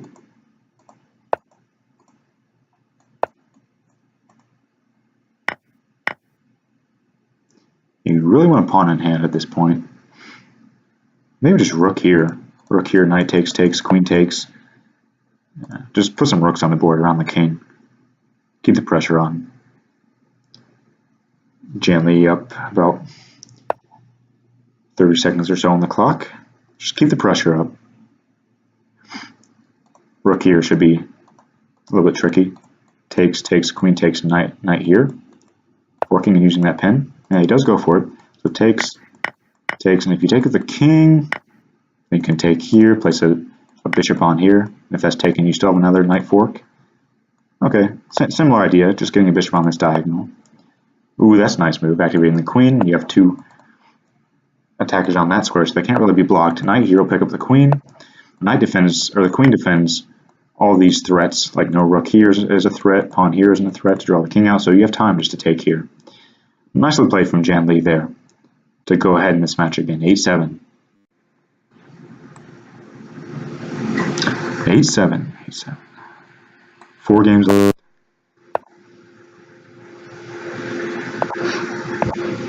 Ah, sorry, what am I thinking? 5 games left.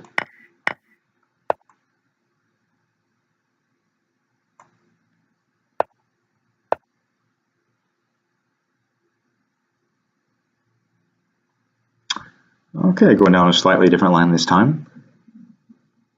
Let's see how JannLee answers.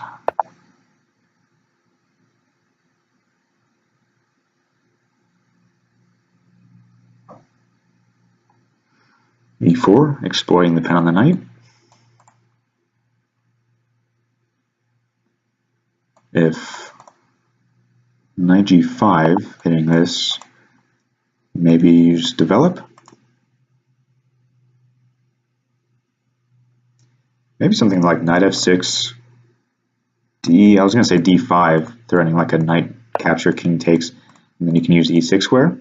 But if d5, then you can, well, no. I don't think that was working out anyway. Okay, so he goes for at e5, trying to drive away the nice defense of this square. JannLee counterattacks. Ooh, and scoots up this knight. Okay, once that's recaptured, then that knight on g5 was hanging. This knight's also hanging. f6 will be hanging. What about? No, I was going to say pawn drop here, but then he takes that with check.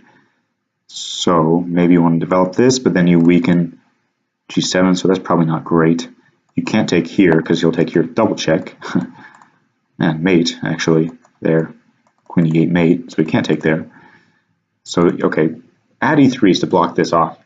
Block off the e file. If you take with the pawn, then you can take the knight. If you take with the queen, then maybe you capture. Takes. So queen takes. And then what? Let's find out. Capture on c6 first. Wants another knight in hand. Okay.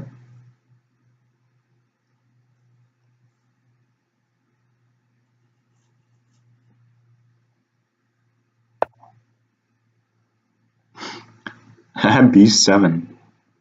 The point is to drive the bishop away from defensive d7, so you can draw the king out, like takes, pawn on, takes, and then you can play knight at c5. It's a nice move. Supposing you're not going to get hurt too badly on the dark squares. It's a nice move.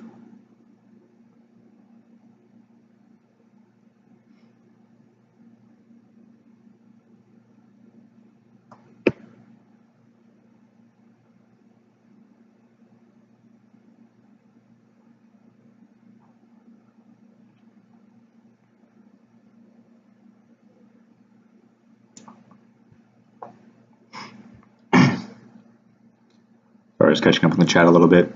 So the bishop here is a nice move to cover c5 square in particular. So that now after takes, pawn on, takes, you have some more defense of the c5 square from knight drops. You got that with tempo. So now what's the best course of action? Do you take this knight or take the pawn? He takes the pawn. Okay. He doesn't want to take that pawn and thereby expose his king, so it just sidesteps to d8 very sensibly. Knight at g5 hitting f7, knight at h6 defending f7. Ah, nice fork. Okay. So we just pick off the queen. Ooh, that's going to be telling. That's going to be telling. I think now 12-team is certainly better.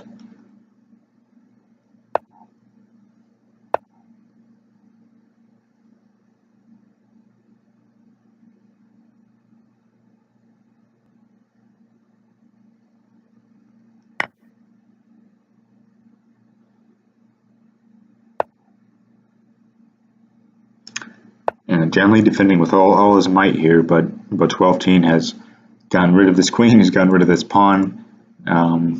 He has more pieces centralized on the board. Black's king is more exposed.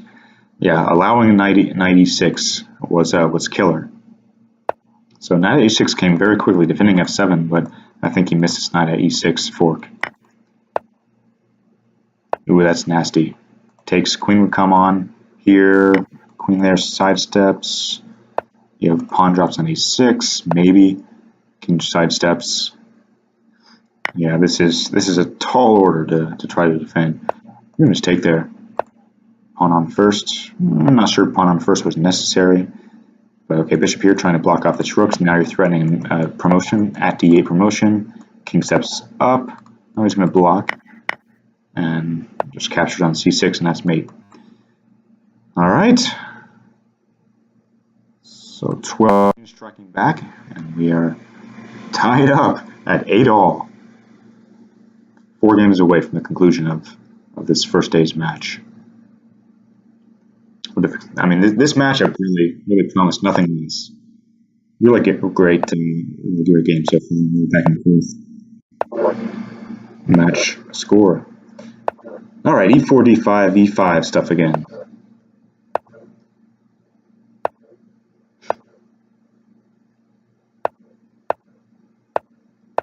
As a matter of fact, I think JannLee is probably local recording this, and he'll probably do an analysis post facto after this match is completed, do a post-mortem of these games. At least I expect him to. I think he said he might. So I'll be curious to see how his analysis stacks up against mine. I mean, I'm sure, first of all, he'll be able to give a little bit better insight, of course, about the mentality and the psychology of match play, given that he's playing this live, and he's the one who has to kind of adjust and figure things out by the seat of his pants, so to speak. So he can attest to the psychological warfare between him and TwelveTeen in the match. But additionally, he's just a far stronger player than I am. We'll be able to offer more in-depth analysis and insights into the position.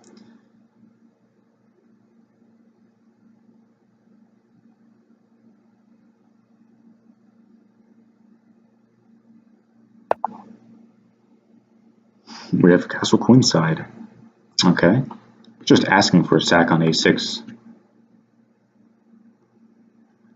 Takes. Pawn at b5 and push or something.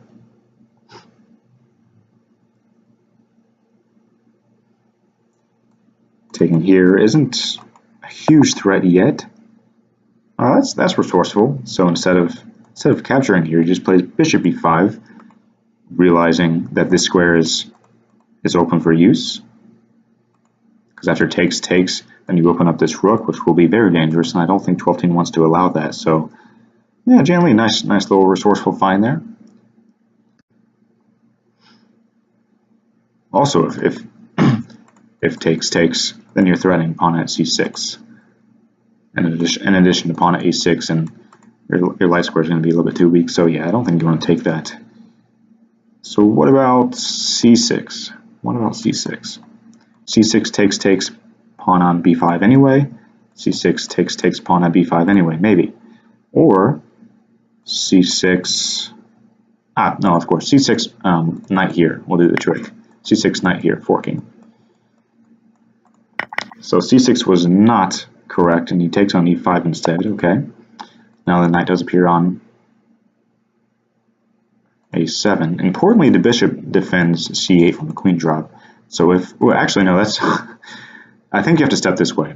If steps here, then knight here, and you have a queen drop on b8. So crucially, you have to step this way so that after knight at c6, the rook defends the queen drop square.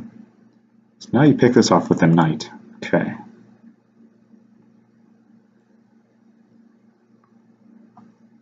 You're threatening queen takes f7. Queen takes, rook takes. Maybe not actually.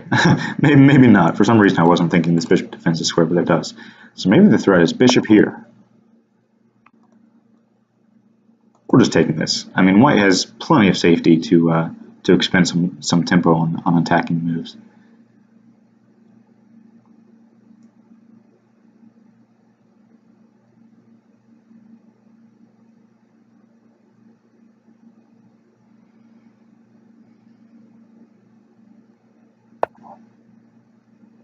Okay, so he does follow through with bishop at c6. You can't take the queen, of course, because takes and queen on will mate. Queen on anyway. Now you're threatening queen takes d7 mate, and I don't see how you can even defend that. I think 12-team is going to throw in the towel here.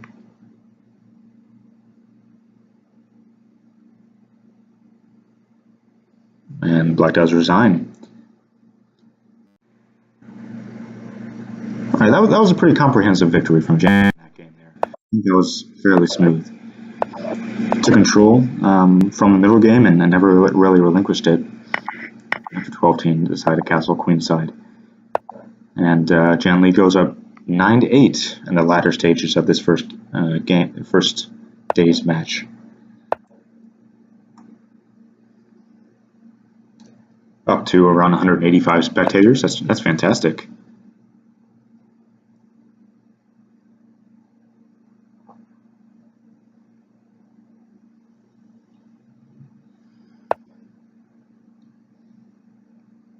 At e4, I'm expecting queen a5 again. a5 seems to be the preferred final destination for JannLee's queen in these lines. Although maybe he's thinking about going down a different route this time, dropping back to d8. Nope, he does choose a5 again. Now, do you want to take that with the queen or the knight? Knight, yeah. Pawn at d4. Now 12-team has this huge center. This almost reminds me of like I was going to say Grunfeld, at least from the. No, maybe not. Maybe it's nothing like Grunfeld at all. You're not shadowing this bishop.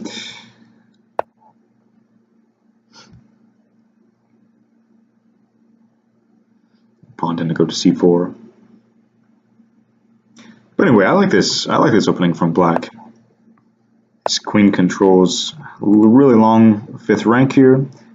His bishops have open diagonals. His knights have life. Although, as soon as I say that, that knight is quite dead. 12-team has big center though.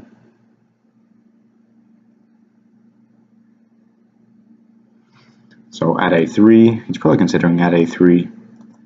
I don't think you have to be super concerned about pawn at f7 yet, because where does that really lead? Like pawn a3, pawn f7 takes knight on, king back. Okay, so it's just going to develop. Knight appears on c4, hitting the queen and also defending the a3 square. Okay.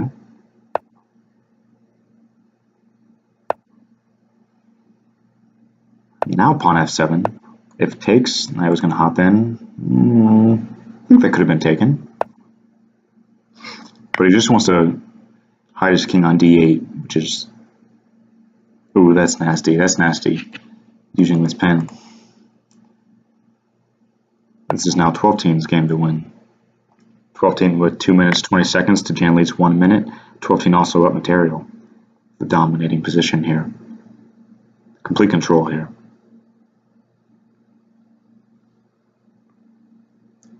You guys will probably notice that my analysis deteriorates steeply after the first hour or so. I'm getting a little bit tired, and I do apologize for that, and I do apologize if my voice gets a little bit hoarse. The things I do for the Crazyhouse community.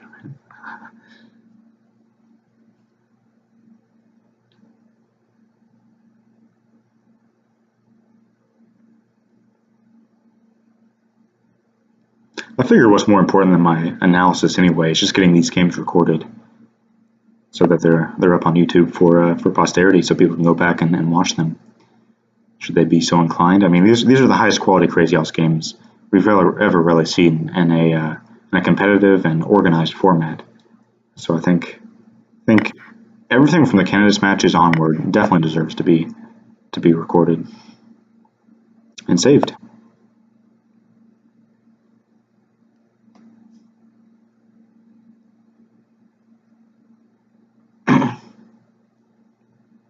No, I don't really see any counter-punching chances here from JannLee. I think 12-team is going to even things up.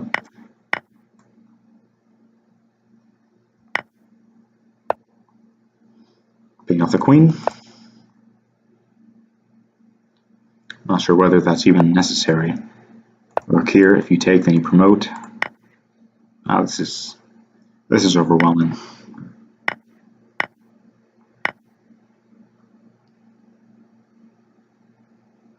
And JannLee does resign. Too many threats. Rook takes bishop, knight on, using the discovery, or using the pen rather. Too many threats. And 12th has tied things up 9-all. 9-all with 2 games to play in this first match. And 12teen going for the Crosky gambit. I love it. With this knight f6, which JannLee declines. Declines to capture that knight on f6. So now 12teen is going to have to decide whether he wants to plunk this knight into the e4 square or just leave it there for the time being. Alright, so he does advance that knight to the e4 square, e6.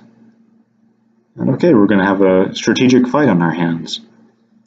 Knight e2, because you never really, I mean, the knight going to f3 is fine in this position, but a lot of French-like structures, you want to be very wary of the e4 square and dropping a fork.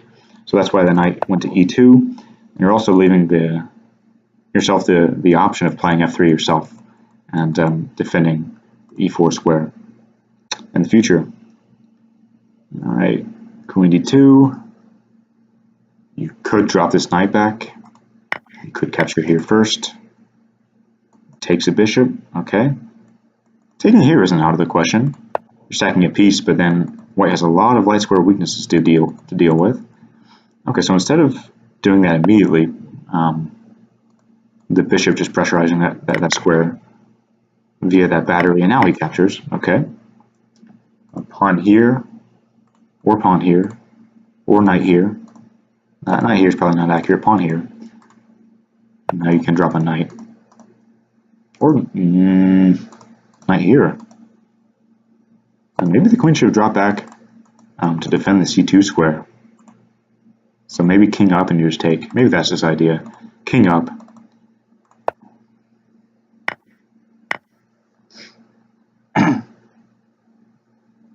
So white's still up a little bit of material here, but also has a weakened king position.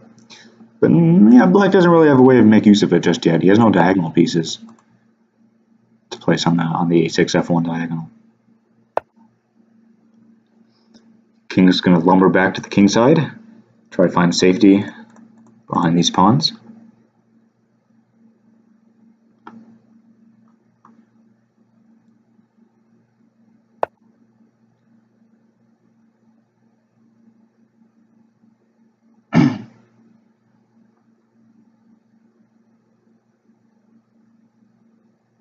I would be considering something like bishop here, defending this, bishop here, just being safe, king g1, knight here is possible. It could just take here, I guess, but knight here is possible.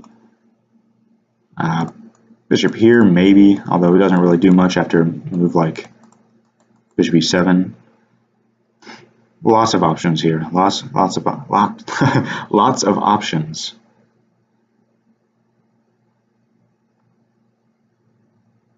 Maybe just knight h5, threatening knight f6.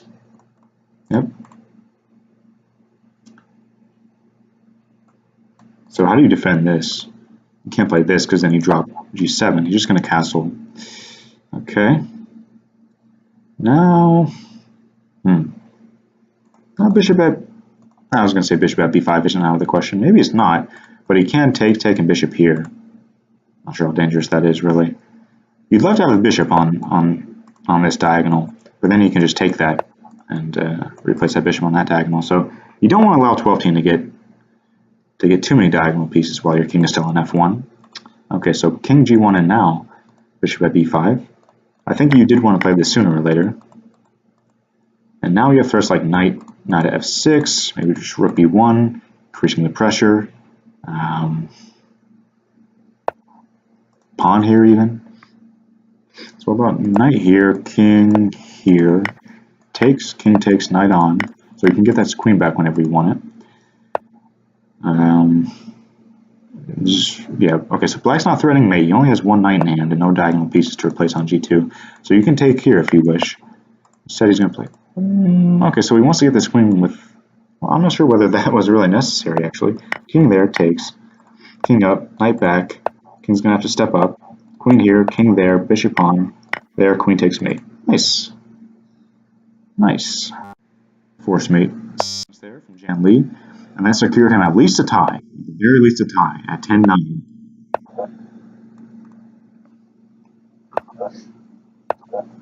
Alright, so instead of e4, e5, knight f3, d5, JannLee is going to venture into highly theoretical e4, e5 waters here with bishop e7. The choice in this position is bishop c5, bishop e7, or knight f6. He goes for bishop e7, and TwelveTeen declines to put any immediate pressure on this bishop e7 move, which is often done by a quick d4 or a quick sack on f7. Instead, he plays rook e1 and prepares a d4 with c3.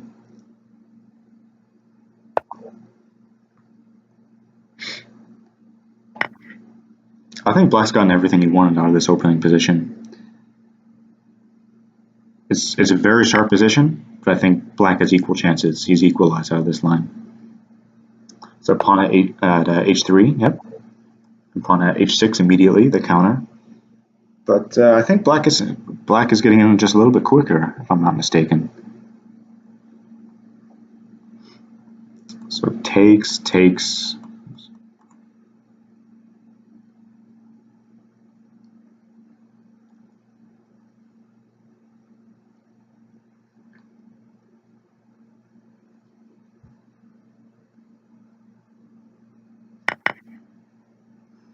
Takes on h6 first, okay, and replaces the pawn on g7. Huh.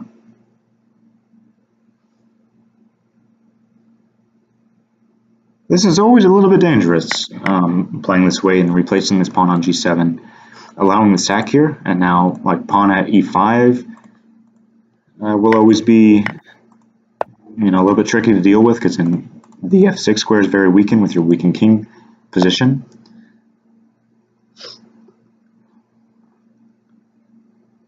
So black has gone up a little bit of material here, but it's going to be tricky to defend, I feel. Rook g8. I like that move. Pawn here, then king back. You're allowing the capture on e7, but then you're going to open up this file. So knight here, king there, knight here. The knight covers e7 square. So takes, knight here, king back. And you can't play bishop here because knight defends that square, importantly. So what's black threatening in the meantime? Rook here, and then just moving the rook, or taking here and trying to get a knight in hand to place. 12-team blocking off the g file, and now the capture on g2. Huh. Okay, so you have a few double checks at your disposal, but I guess the king just steps back. No, if you step back there, then he could have taken that with check. So we take that bishop. Since it wasn't a double check, he was able to do so.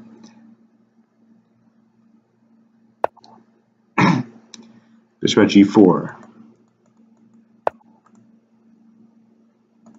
Knight f6, threatening rook at e8 mate. So you have no time to take the queen. Maybe bishop d7. Bishop d7 guarding the square. Bishop d7, knight g8. Is that a cause for concern? Maybe. Maybe not. What about just bishop d7? Bishop d7, knight d5. Ah, okay, this is the problem. Bishop d7, knight d5. If you step back, then you have rook g8 mate. There. Can you... What about bishop e7 there, here? Maybe just rook on h8 or f8. So instead, bishop f5. Bishop f5. So knight here. Knight here. You have to go... that's just mate, right? I mean, because now you're forced to take here. Otherwise, rook at e8 or rook g8 was going to mate. Wow. That's why I thought bishop b7 was a little bit more accurate, because it defended the e8 square. But, I mean, maybe that was mated anyway. Or maybe JannLee has just figured he's just safe enough here. Because bishop covers this square, the square the king is on, supposing it moves. The knight covers the e7 square. He might be just safe enough here. Wow. But JannLee also doesn't have an immediate mate threat, because white's knight defends these 2 squares from the knight drop. So he needs at least 2 tempo to create a mating threat. One of which will probably be taking this queen. Ooh, really? Is that a mate? Really nice find there from 12teen if that is mate. King e8 and takes here with check. So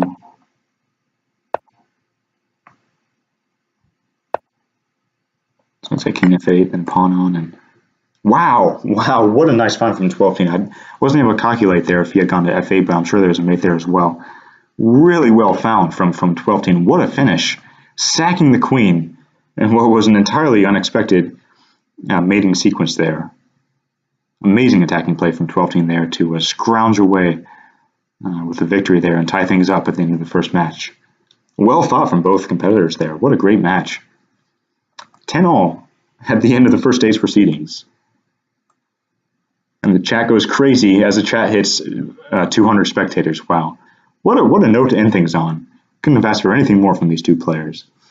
And on that note, on that very exciting note, I'm going to congratulate both players on a match very well fought. I'm going to encourage all you guys who are watching this video to tune in next Thursday, this coming Thursday rather, on the 20th for the next match. And I'm going to log off. Thanks for watching.